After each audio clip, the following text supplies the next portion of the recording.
Hello, मैं शिव कुमार प्रजापति। आज आप लोग को सिंपली सपोर्टेड आरसीसी बीम की डिज़ाइन कैसे की जाती है स्टेप टू स्टेप बताऊंगा। चलिए स्टेप स्टार्ट करने से पहले हम बीम सेक्शन के बारे में कुछ जान लेते हैं। ये हमारा बीम का एल सेक्शन, सपोर्ट से सपोर्ट तक की जो डिस्टेंस होती है इसको क्लियर स्पैन कहते हैं। सपोर्ट के मिड से सपोर्ट के मिड तक की जो डिस्टेंस होती है इसको इफेक्टिव स्पैन बोलते हैं।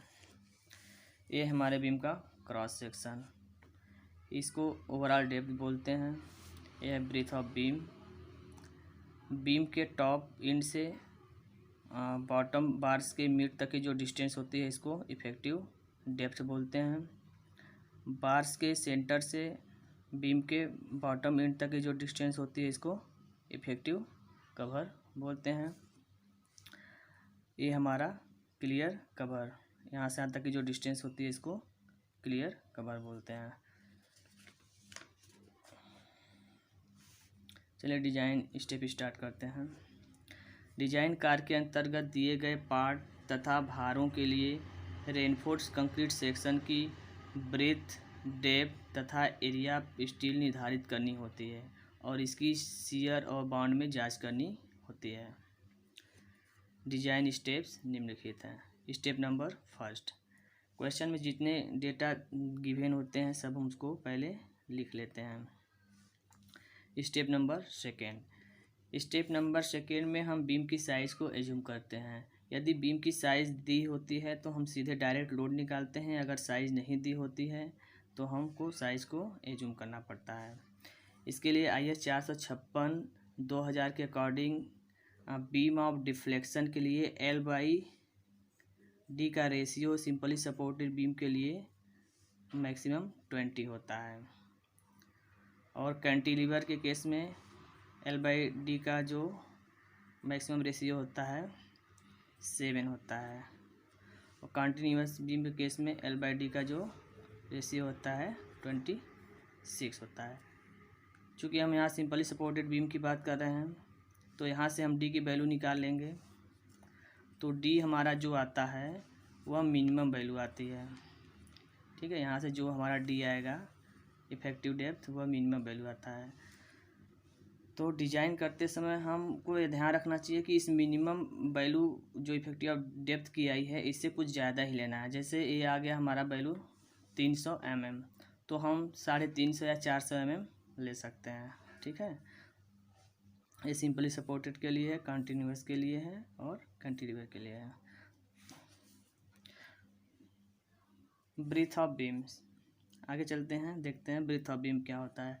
ब्रीथ ऑफ बीम होता है इफेक्टिव डेप्थ बाई 2 प्लस या इफेक्टिव डेप्थ बाई 3 या थिकनेस ऑफ सपोर्ट। इसमें से हम कोई भी यूज कर सकते हैं। अगर हमारा थिकनेस ऑफ सपोर्ट दिया है तो हम ब्रीथ ऑफ बीम वही लेंगे। अगर नहीं दिया है तो थंब रूल के अकॉर्डिंग D/2 या D/3 बी का मान ले लेते हैं।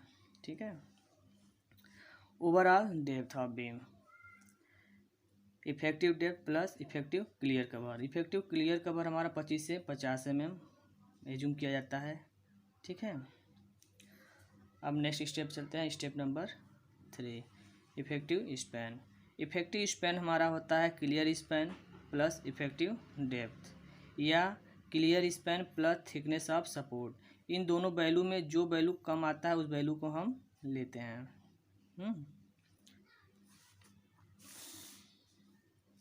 Step number 4, load calculation. यहाँ से हम लोड कैलकुलेशन करते हैं। लाइव लोड, जो हमारे बीम पे लोड आ रहा है उसको लाइव लोड बोलते हैं और बीम का सेल्फ लोड जो होता है पर मीटर के लिए उसको हम डेड लोड या सेल्फ लोड ऑफ बीम बोलते हैं।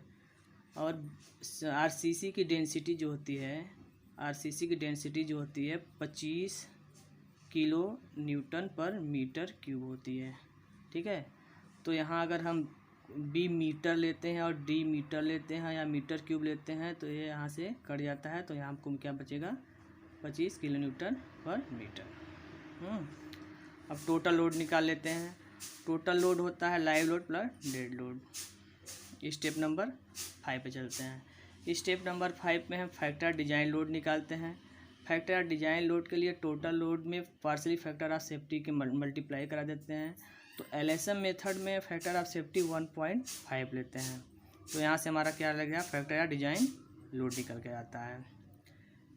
Next step 6, actual depth of neutral axis. यदि खंड माप ज्ञात हैं, यदि हमको सेक्शन की साइज दी होती है तो हम actual depth of neutral axis x u की वैल्यू निकालते हैं। एक्सयू इक्वल टू होता है 0.87 FY/AST बटा के 0.36 FCK इंटू बी,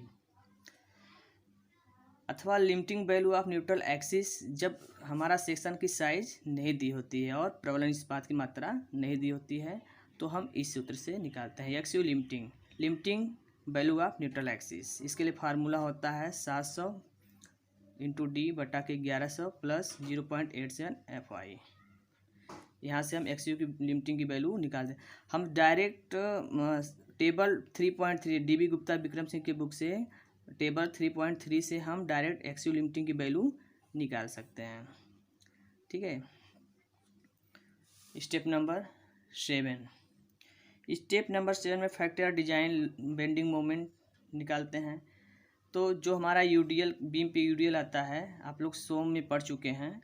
तो इसके लिए होता है यूडीएल के लिए MU equal to MU L²/8 होता है। ट्रेंगुलर फोर्स के लिए WL/6 होता है। Next step 8, factor of design shear force. UDL के केस में WUL/2 हो जाता है, पॉइंट लोड के केस में WU/2 होता है। Step number 9, check effective depth. जो एज्यूम डी हम किए हैं अब उसको हम चेक करेंगे कि वो हमारा सही है कि नहीं। इसके लिए MU equal to MU limiting करते हैं। MU की वैल्यू हम पहले से निकाल लिए होते हैं, यहाँ से हमको निकल लिया होता है यहाँ से MU की वैल्यू। और MU लिमिटिंग का फार्मूला होता है, MU लिमिटिंग का फार्मूला देखिए ये है 0.36 FCK XU limiting into B D minus 0.42 XU limiting.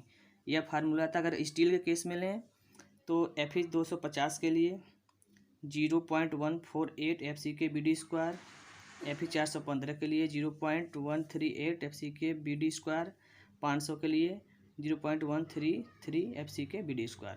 ठीक है, यह फार्मूला ये MU का वैल्यू होता है। ठीक है, यहाँ से हम यहाँ पे D की वैल्यू निकाल लेंगे। तो ये मान हमको पहले से पता है, फार्मूला रखेंगे, यहाँ से D की वैल्यू निकल जाएगी। जो D निकलेगा हमारा वो प्रोवाइड D कहलाता है। ये मतलब हमको प्रोवाइड करना है, इफेक्टिव डेप्थ इतना हमको प्रोवाइड करना है। जब हमारा provide D is less than assume D से होता है तो हमारा बीम क्या है, सेव है।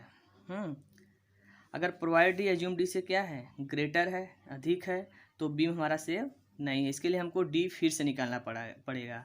तो हम स्टेप 2, 3, 4, 5 को रिपीट करते हैं। नेक्स्ट स्टेप पे आते हैं, step number 10, limiting moment of resistance. यहाँ से हमको डी की वैल्यू मिल जाती है तो हम क्या निकालते हैं, यहाँ से अब MU लिमिटिंग की वैल्यू निकालते हैं। तो यहाँ पर डी की वैल्यू रखेंगे। तो MU limiting equal to 0.36 FCK XU limiting into B. यहाँ पर डी की वैल्यू पुट कर देंगे। XU लिमिटिंग की वैल्यू हमको पता है तो यहाँ हमको MU लिमिटिंग की वैल्यू आ जाएगी। या हम इस फार्मूले से स्टील केस में जो भी स्टील आपका दिया है क्वेश्चन में 250 FE 415 FE 500, यही 3 प्रकार का स्टील ही देता है। तो ये फार्मूला बल्कि आसान है, यहाँ से आपको जल्दी से निकल जाएगा। तो यहाँ से हम किसकी वैल्यू निकालेंगे, MU लिमिटिंग की। और ये D की वैल्यू हम यहाँ से ऊपर से जो निकाले हैं ये वैल्यू हम रख देंगे, ए जूम जो किए हैं। ठीक है, यहाँ से हम D की वैल्यू MU लिमिटिंग निकल जाएगा। Step number 11, check beam section.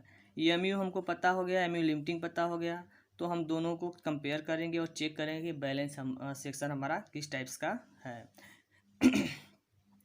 जब MU equal to MU limiting होता है तो हमारा सेक्शन कैसा होता है, बैलेंस होता है। जब MU is less than MU limiting होता है तो सेक्शन हमारा अंडर इनफोर्स होता है। जब MU is greater then MU limiting होता है तो सेक्शन हमारा ओवर इनफोर्स होता है। ओवर इनफोर्स के केस में हमको बीम की साइज बढ़ानी पड़ती है, साइज को चेंज करना पड़ता है, या हमको सीधे डबली रेनफोर्स बीम्स डिजाइन करनी पड़ती है। Next step 12 area of steel. अब हम नेक्स्ट स्टेप पे चलते हैं और यहाँ से एरिया ऑफ स्टील निकालते हैं। तो बैलेंस सेक्शन के लिए जब हमारा MU equal to MU limiting के होता है तो हमको एरिया ऑफ स्टील निकालना होता है इस फार्मूले से। AST बराबर MU बटा के 0.87 FY/D माइनस 0.42 XU लिमिटिंग। एक फार्मूला ये है, दूसरा फार्मूला हमारा ये है और तीसरा फार्मूला यह। तीनों फार्मूले में कोई भी फार्मूला हम रख सकते हैं। ये फार्मूला हमारा AST equal to 0.36 FCK B into XU limiting बटा के 0.87 FY, अथवा नेक्स्ट फार्मूला हमारा है AST equal to PT limit into B into D। यहाँ PT लिमिट की वैल्यू होता है 0.414 FCK XU लिमिटिंग बटा के FY इंटू B, या PT लिमिट की वैल्यू हम सीधे टेबल 5.7 से पढ़ सकते हैं। यहाँ से हमको PT लिमिट की वैल्यू मिल जाएगी, यहाँ पर रख देंगे। B की वैल्यू पता है, D की वैल्यू पता है, AST हमारा निकल आएगा। अंडर रेनफोर्स सेक्शन के केस में जब MU is less than MU limiting होता है तो हमको डायरेक्ट AST की वैल्यू इस फार्मूले से निकाला जा सकता है। AST बराबर होता है 0.5 FCK बटा के FY ब्रैकेट में 1 माइनस √1 माइनस 46 M बटा के FCK इंटू BD ब्रैकेट बन BD। ये फार्मूला, इससे हमको AST की वैल्यू डायरेक्ट मिल जाती है। अगर ये फार्मूला याद नहीं है तो इस फार्मूले से भी हम क्या करते हैं, AST की वैल्यू निकालते हैं। AST इक्वल टू होता है MU 0.87 FY ब्रैकेट में D माइनस 0.42 XU। यहाँ पर XU है ना कि XU लिमिटिंग है, तो XU इक्वल टू होता है 0.87 FY AST बटा के 0.36 FCK इंटू B। ये इसमें XU की वैल्यू पुट कर देंगे तो हमारा जो ये क्वेश्चन सॉल्व होगा तो एक द्विघाती समीकरण बनेगा। इस द्विघाती समीकरण को हम श्रीधराचार्य के फार्मूले से सॉल्व करेंगे। दो वैल्यू आएंगे, एक मैक्सिमम आएगा, एक मिनिमम आएगा। तो जो मिनिमम वैल्यू होगी उसी को हम AST की वैल्यू मानेंगे। ठीक है। ओवर एनफोर्स सेक्शन के केस में जब MU greater than MU limiting के होता है तो LSM में ओवर एनफोर्स सेक्शन स्वीकार नहीं किया जाता है। ऐसे केस में सेक्शन की साइज को बढ़ाया जा सकता है अथवा डबली रेनफोर्स डिजाइन किया जा सकता है। Step number 13, minimum area of steel. Area of steel हम निकाल चुके हैं, अब मिनिमम एरिया ऑफ स्टील निकालेंगे। मिनिमम एरिया ऑफ स्टील का ये फार्मूला है AST minimum equal to 0.85 into BD बटा के FY, इस फार्मूले से। अब नेक्स्ट स्टेप 14 में maximum area of steel. Maximum area of steel होता है बीम सेक्शन का 4%। जो बीम की साइज होती है उसका 4% हम ले लेते हैं, तो यहाँ से मैक्सिमम AST हमारा निकल जाता है। देखिए जो AST प्रोवाइड, जो हमारा AST शुरू में निकला था वह AST मिनिमम AST से कम नहीं होना चाहिए और मैक्सिमम AST से अधिक नहीं होना चाहिए। ठीक है। Step number 15, check in shear. अब हम क्या करेंगे, बीम को चेक करेंगे शियर के लिए। नॉमिनल शियर स्ट्रेस टाउ भी इक्वल टू होता है टाउ VU बटा के BD। अब टाउ भी हमको पता है, अब टाउ C निकालेंगे। तो टाउ C हमारा डिपेंड करता है ग्रेड ऑफ कंक्रीट और percentage of steel. Tau C की वैल्यू हमको टेबल से मिलता है, तो टाउ C की वैल्यू देखने के लिए हम पहले परसेंटेज ऑफ स्टील निकालेंगे। ठीक है, तो परसेंटेज ऑफ स्टील हमने यहाँ पे निकाल लिया और ग्रेड ऑफ कंक्रीट हमको पता हो जाता है, क्वेश्चन में दिया रहता है।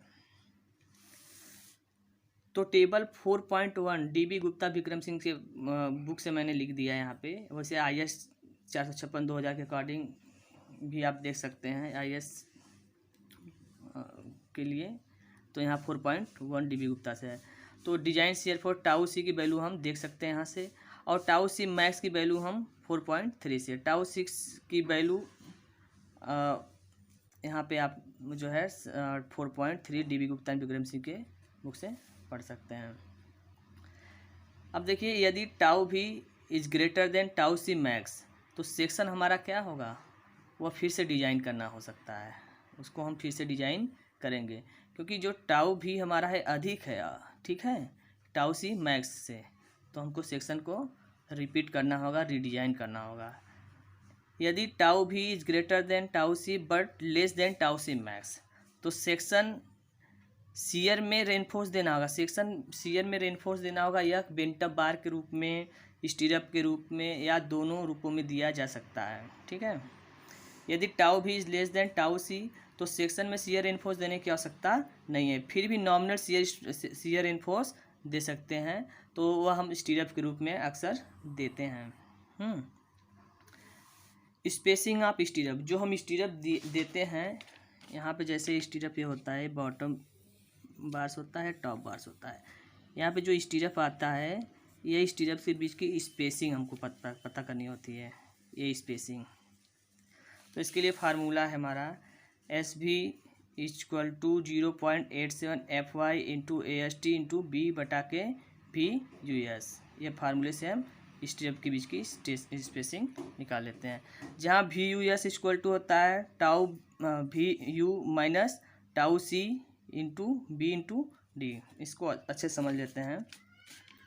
जैसे हमारा ये बीम सेक्शन है, इस पर शियर फोर्स आया VU, और इसके अंदर जो कंक्रीट है उसने रेजिस्टेंस शियर फोर्स VC लगा दिया।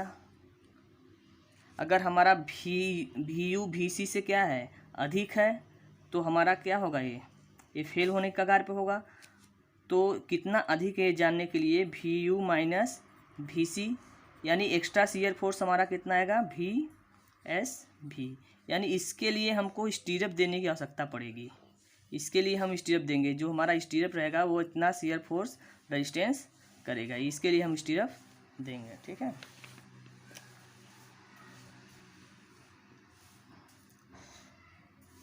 ये VC की वैल्यू है, इसको हम VC कहते हैं, VC यानी बल बराबर प्रतिबल गुणे एरिया। ठीक है, मैक्सिमम स्पेसिंग, मैक्सिमम स्पेसिंग क्या होती है भाई, मैक्सिमम स्पेसिंग हम इस फार्मूले से निकालते हैं 0.87 FY ASB बटा के 0.4B, यह फार्मूला है आपका। यह मिनिमम स्पेसिंग और मैक्सिमम स्पेसिंग, ये दोनों का कंपेयर करते हैं। ये स्पेसिंग 0.75D अथवा 300 mm, जो भी मिनिमम है वही लिया जाएगा। ठीक है, इन दोनों को कंपेयर करेंगे, यह हमारा 0.75 और 300 mm जो भी मिनिमम होता है वही लिया जाता है। स्टेप 16 चलते हैं। चेक फॉर डेवलपमेंट लेंथ और बॉन्ड। डेवलपमेंट लेंथ चेक करते हैं, यानी बीम जो होता है, इस बीम के अंदर ये हमारा जो सरिया होता है यह कितना पेनिट्रेट हो कि इसको हम खींच न सके, ये हमारा डेवलपमेंट लेंथ होता है। कितना इसको पेनिट्रेट किया जाए, LD। ठीक है, ये हमारा LD होता है। तो LD के लिए, LD हमारा जो होता है development length is less than 1.3 M1 बटा के VU प्लस L0, यानी LD की वैल्यू हम निकाल लें और L0 की वैल्यू निकाल लें। M1 की पता है हमको, ये है factor design bending moment, VU factor design shear force पता है। LD की वैल्यू निकाल लेते हैं, तो LD हमारा होता है यहाँ से LD इक्वल टू 0.87 FY 5 बटा के 4 टाउ BD। टाउ BD की वैल्यू हम टेबल 4.4 से पढ़ लेते हैं, यहाँ हमको LD की वैल्यू मिल जाती है। अब हुक और बेंड एंकर लेंथ के लिए L0 को कहते हैं हुक या बेंड एंकर लेंथ। ठीक है, L0 होता है 12 फाई या D, जो भी अधिक हो। फाई क्या है, डायमीटर ऑफ बार्स, जो भी डायमीटर यूज कर रहे हैं बार्स के लिए उसका हम वैल्यू यहाँ पर रख देंगे। ये D क्या है, इफेक्टिव डेप्थ ऑफ बीम। इन दोनों वैल्यू में से जो वैल्यू अधिक होती है वही L0 की वैल्यू लेते हैं। अब इस फार्मूले में पुट कर देंगे LD की वैल्यू और L0 की वैल्यू, M1 की पता है, VU की पता है, ये सारी वैल्यू पुट करेंगे। हमारा LD की वैल्यू हमेशा इससे क्या होनी चाहिए, कम आनी चाहिए, तो हमारा बीम क्या होगा, सेफ होगा। Step number 17, extra steel.